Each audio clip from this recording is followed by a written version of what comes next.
Got it. Hi, this is Quinn Costello. I'm with SF Indie Fest, and I'm here today with David Lowe, the director of Peer Gynt. Apologies if I didn't pronounce that right. Can you And correct me? co-director as well. I did it with my wife, who's a family Oh, event. of course. Right, Yeah. co-director along with Charlotte Lowe of Peer Gynt. How do you Peer pronounce it? Gynt. Peer Gynt. Peer Gynt. Actually, it's a Norwegian play. They say Per Gynt is the Per Gynt. yeah, I knew that there was probably some kind of Norwegian twist that I was yeah. butchering, completely. So, um, can you maybe start us by telling me a little bit about the origins of this story and kind of what drew you to it, your connection Yeah. to it?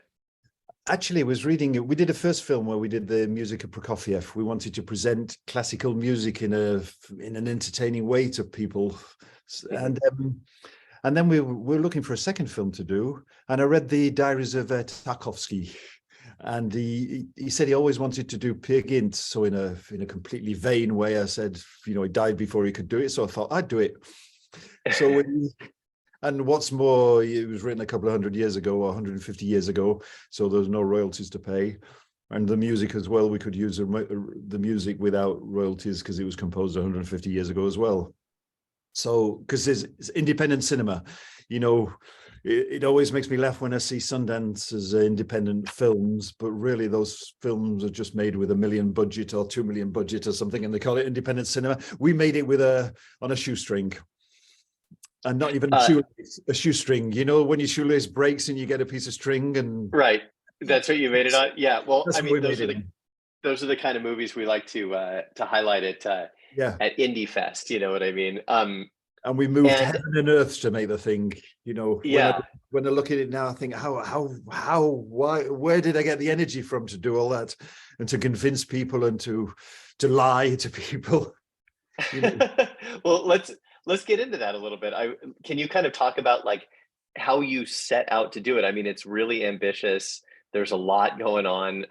I don't even know where to start really, but can you kind of talk yeah, about let's start with the casting process. How did you yeah. find your characters and how did you kind of decide that you wanted to use kind of the all of the folks that you decided to use? Well, actually, we use kids because their parents wanted to go on holiday during the summer, so they gave us their kids basically. So we're like an orphanage, and I play quite a few parts in it. There's this adult, which is quite nice actually, because you've got this world of children. It's a film with children. It's not necessarily for children. We made children for almost economic reasons, and also it's nice filming children because they always look good in all sorts of light. You get an adult and you need a good light to make him look good, but with a kid, he often looks very good.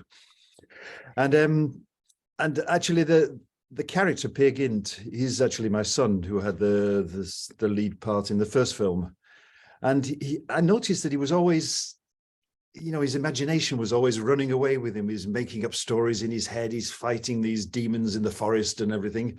Hmm. And that's actually the character of Peer Gynt. Peer Gynt, he falls in love. He has this big love of his life, but he wants to go out to the world and sort of prove himself. And he ends up coming back to this first love. It's quite an adult story, really. And we Hmm. sort of adapted it to a pre-adolescent kid who finds himself almost with the friends of his big sister who are post-adolescent, and this conflict between kids who know better than the other kids. Hmm. The pre-adolescent kids have this innocence and this hope for the future, and the post-adolescent kids are already a little bit cynical. So Right. we wanted to mix this, which is a perfect metaphor of adult life as well. So I'm talking so much now, I've forgotten what your question was. So that's what. Well, no, it's really fascinating, and I can you kind of tell me a little bit more about. So, was this like? Did this come about out of like a filmmaking boot camp for Uh, adolescent kids, no, pre-adolescents? everything was planned beforehand. I took the kids under control, and we cast them really. Oh, I mean, in the sense of like you mentioned that the parents wanted to go on vacation, and so Yeah. you were working with the kids. Was it like at the end of the day they would go back with their parents, or did this arise out of just I a know the summer kid. camp kind of a vibe? Yeah, they sort of stayed with us. It was made over a couple of years, and for winter and the summer and 2 summers. Uh, yes, some of the parents were alcoholics as well, and they just wanted to get rid of the kids so they could just booze in peace, I suppose. I never thought so. Yeah, maybe this was like a catharsis in some way. Yeah, For they some had a of really them. good time. You know, there's often the sound. You know, we had one. If a kid wasn't shooting, they were holding the boom and doing the Right. sound. And yeah, we had a great time. Really, it's because I've done lots of films with adults as well, but you Yeah. don't have this same sort of this innocence of the kids. And And what do you, can you kind of talk about directing yeah, kids, direct. and kind of what some of the techniques you use, and what are some of the unique challenges coming from a background where you're mostly working with adults? Yeah, you've got to. Everything was very, very planned, and all the decor. You know, we used some incredible situations for this. This and so when you put the kids in this sort of situation, they, something comes out, something natural comes out, and you have to catch it when it's there. Hmm. It's a bit harder with your own children because well, basically they've seen you in underpants, I suppose, metaphorically speaking, your own children. But with other children, you have a sort of mystery still, Right. and but with your own children, it's a bit more difficult. But actually, we have three of our children in that one. There's Yeah. a little girl and a little boy, and then the pagan character, the main character. Oh, the pagan character. That's one of your children. Yeah, yeah, Wow. yeah.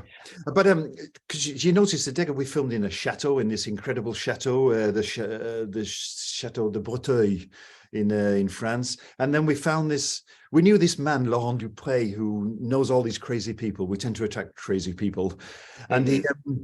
he knew this man who had a huge warehouse, and he was full of tanks, mostly German tanks. That Hmm.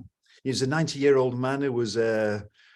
France at the end of the war was just full of tanks. There were tanks all over the place. People and Right. lorries that pick up tanks, and lorries that repair tanks, and tanks that repair tanks, and remote controlled tanks. There was tanks all over the place, and people just wanted to get rid of them.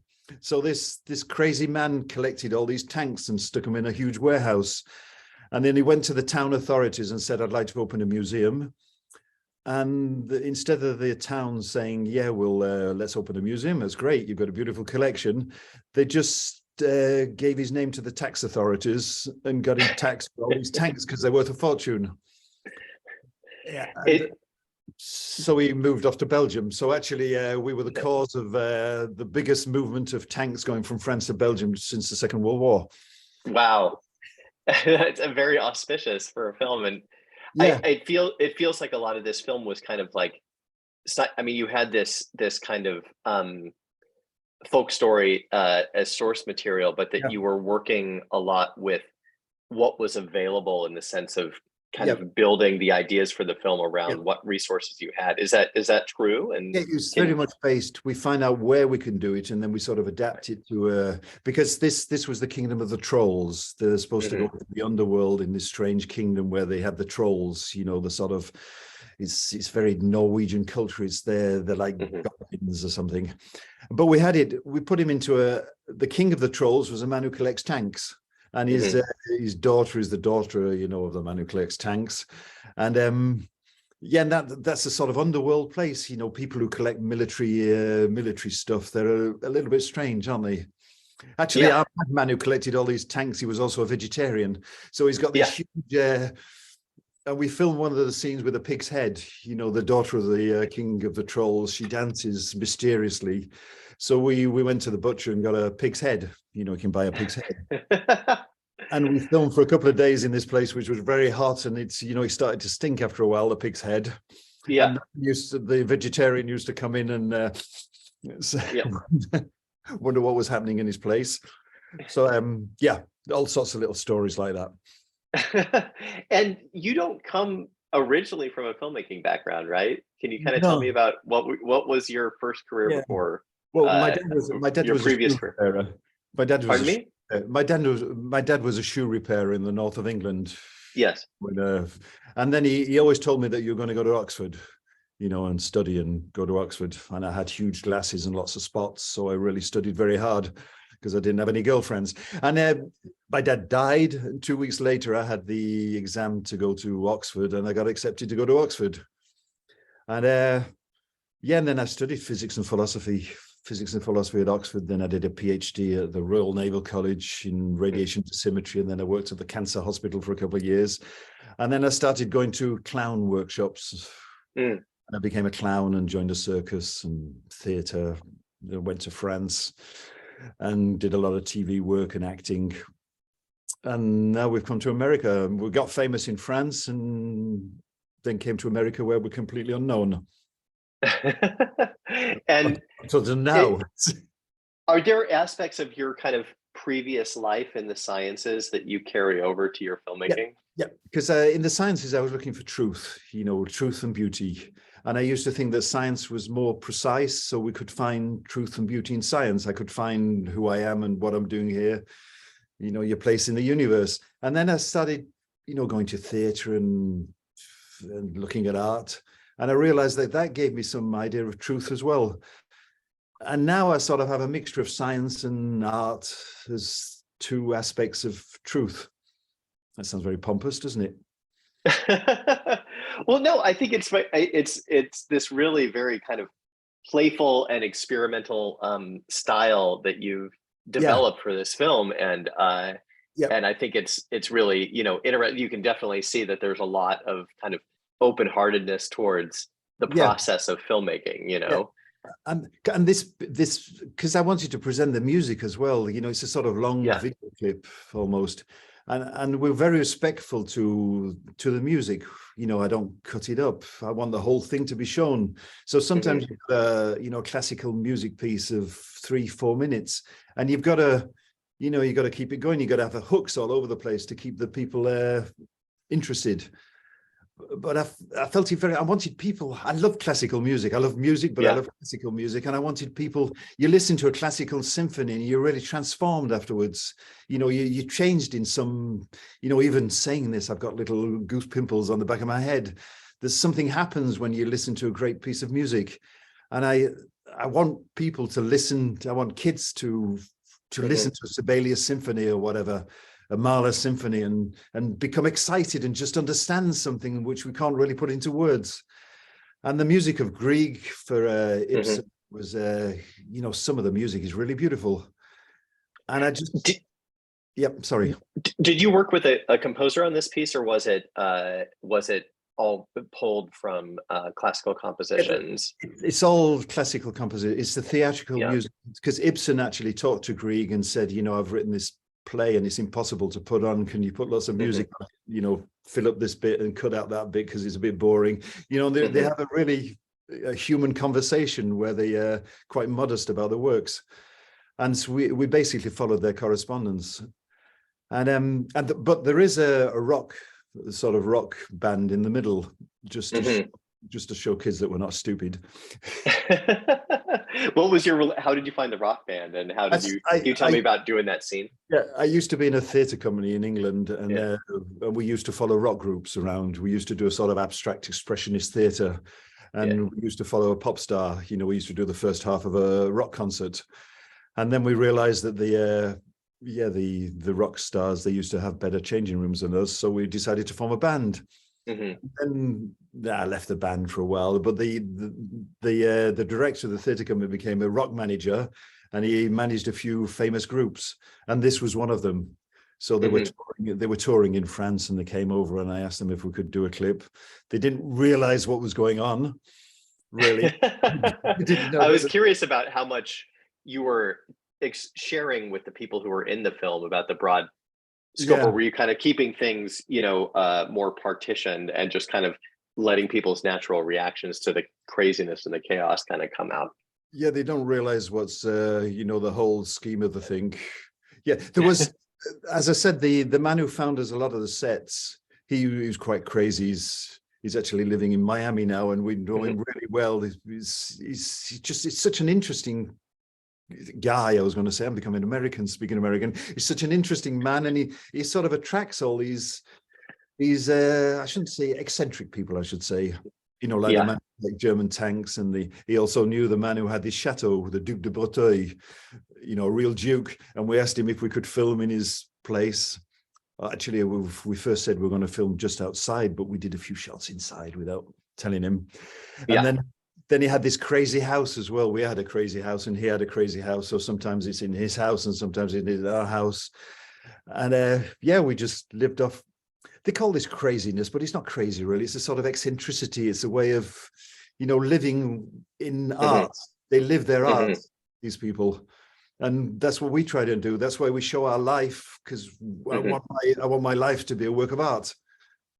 And do you share that kind of philosophy with Charlotte? And can you kind of talk a little bit about your working relationship and how you collaborate as a team?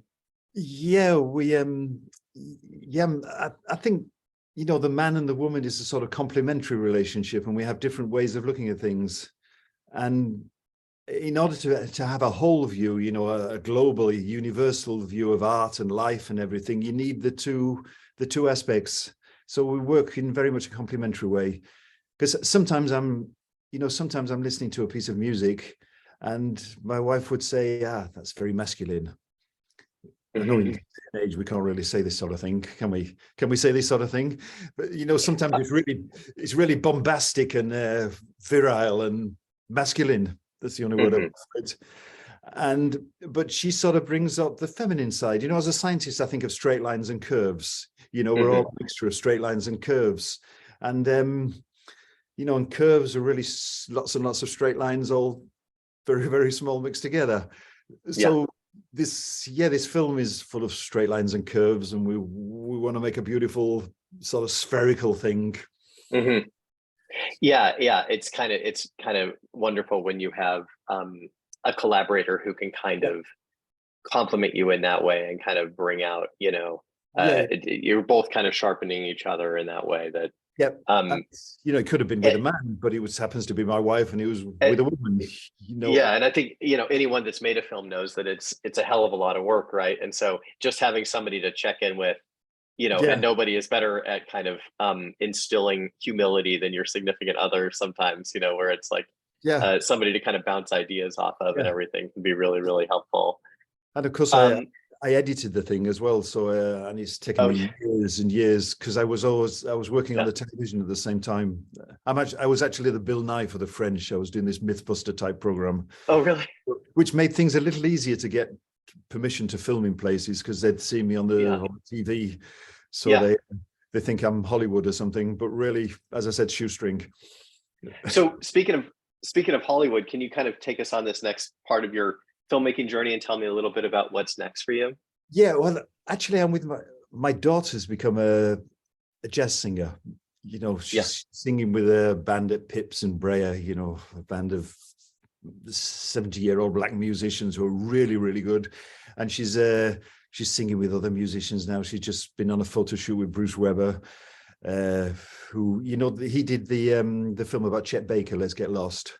Loves jazz, so she sang at his party as she's writing songs. So now I'm making clips for I'm making some video clips for my daughter who's singing. Wonderful. It's a very family affair, and I'm also helping her write the songs. You know, she's 18 years old, and sometimes, you know, it's a strange when you want poetry in a pop song. You know, you want something. It's not too. It mustn't be too specific. It can't be just, you know, I fell in love and he left me and I'm so sad. You've got to sort of metaphorize all this stuff. So me, with all my years of experience, I metaphorize my young daughter's peine d'amour, love, lost feelings. Do you think that you would ever do a film like this again? Like, would you ever make a film that has like an all adolescent or pre-adolescent cast again, or is it? I'd love to. I'm a lousy businessman, actually, and convincing people that you can, convincing people, but I think I could make a really good film, actually. I'm trying to sell myself now. This is where Charlotte would have been useful, actually, because she would have given you the business blurb. You know, I'm just biting my nails thinking, should have said that. What am I doing? We all know what idiots. We're all imposters, aren't we? And we know what an imposter we are, really. Well, I think it's really, I have a lot of respect for person like yourself who kind of takes this really kind of wild idea, and actually sees it through and makes it happen. And I really, really appreciate you sharing the film Yeah. with us here at Indie Fest. And do you want to maybe before we close, just kind of tell people how they can help spread the word a little bit? Yeah, watch it if you. Yeah, I love putting music with film as well. I often find that the rhythm of the music actually goes with the rhythm of the visual image. There's a funny thing because I've done some music for films for other films, and often I compose the music looking at the image and then put the two together, and you realize that there's a rhythm that goes with it. It's Yeah. quite miraculous. I worked a lot with Sarah Moon, she's a famous French photographer, and she made lots of artistic independent films, short films, and we often we see the music that goes with the image, and we shiver with delight when it fits, because it really, something happens. And I find a lot of film music is just a sort of soup to to cheat the image, to make the image more meaningful. But when you get something that really goes together, I think of Pasolini in the Matthew, I don't know what he's called, Matthieu's Évangile selon Saint Matthieu. And there's a point where we have the murder of the massacre of the innocents, and you've got this sometimes I feel like a motherless child in the background. The whole thing is so beautiful. We were inspired a lot by Pasolini, Kurosawa, Bergman. There's a lot of classical influence in this thing for the image, but it's done in such a funky way that we don't really realize it. Yeah. Yeah. Well, yeah. I mean, it's a kind of style and a vision that's unto itself. But I see those influences, and I appreciate you sharing that.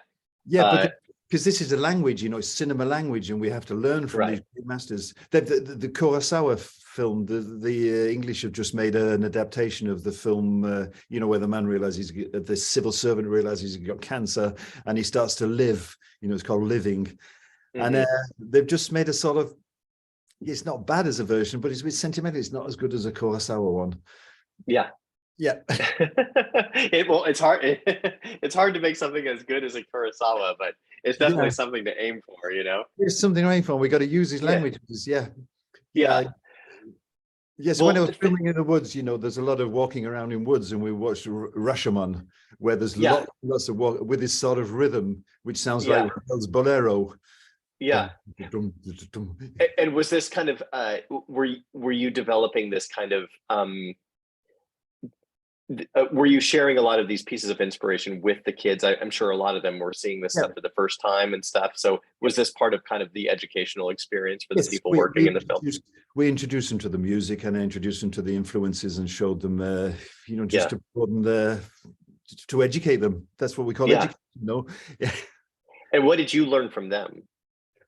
You learn to be young from them. You learn to be young from your own kids, because we get, we all become old farts at some point, don't we? And when you've got a kid, just when you see the world through the eyes of a kid, all of a sudden you feel a bit younger again. Yeah, absolutely. Yeah, they bring a kind of buoyancy to this kind of thing, and it keeps you alive. Absolutely. Well, David, thank you so much for sharing this film, and really look forward to seeing what comes next from you and Charlotte. Yeah, if anybody asks for my details, you give them.